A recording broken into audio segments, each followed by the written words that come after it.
All right, we are back for Foundations Math 20, 5.4, Chapter 5, Section 4, Normal Distribution.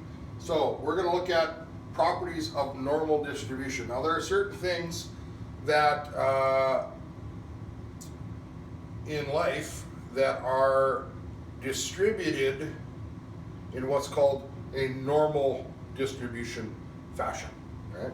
So if we look at a couple of different graphs here, we can see clearly in this purple graph that, right, it starts out low, it goes up to this top point, its maximum, then it starts to go down to the bottom, right? And it's really dissimilar on this side and on that side, yeah? This is normal distribution, right? Here, we'll see that the shape of this graph looks like that, where it's kind of skewed, right? There's more kind of building on this side than there is on the other, right? Here we have this peak, and then we have this peak. There's two high peaks. This is what's called bimodal, bi meaning two, like bicycle, right? Right here, we can see that they are uniform, right? So this was skewed,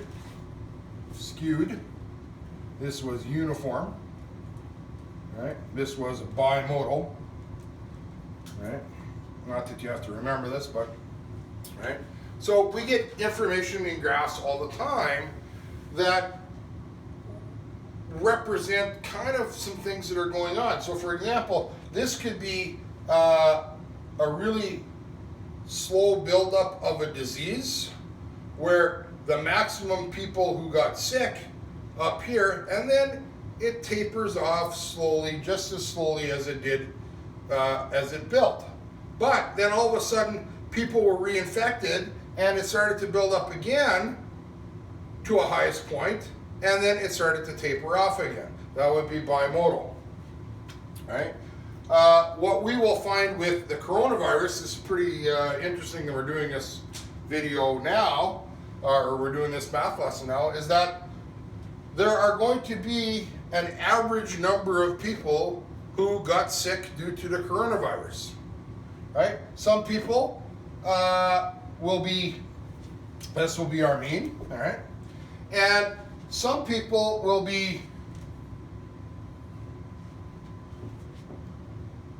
not quite as sick, but close to the sickest people, right? And a percentage of them will be a little more sicker, right, than the average or the mean, right? And then we'll have a few less over here that are less sick, and a few here that are more sick. And what happens is that in normal distribution, each one of these sections, right,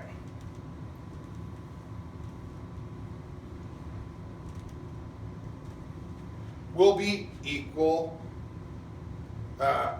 divisions, okay, or equal amounts. And if we look at this slide, right, normal distribution, when data is graphed on a histogram, so bar graph, or a frequency polygon, it results in a unimodal systematic distribution about the mean. What does that even mean? All right? So this is called a normal curve or a bell curve, right? Normal distribution. So we get this shape. And when something is distributed normally, right, that wherever our mean is in the middle of our data here, right,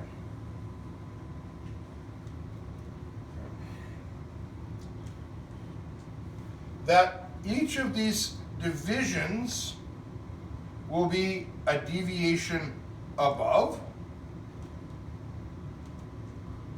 a deviation 2 above, right, a standard deviation +3, standard deviation of +4, or deviation of -1, deviation -2, deviation -3, deviation -4, right?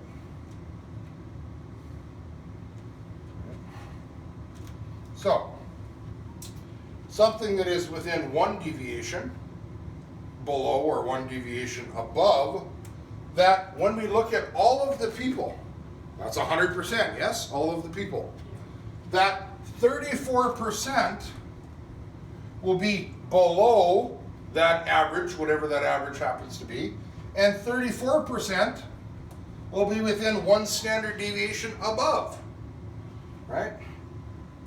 That 13.5% will be within 2 deviations above, and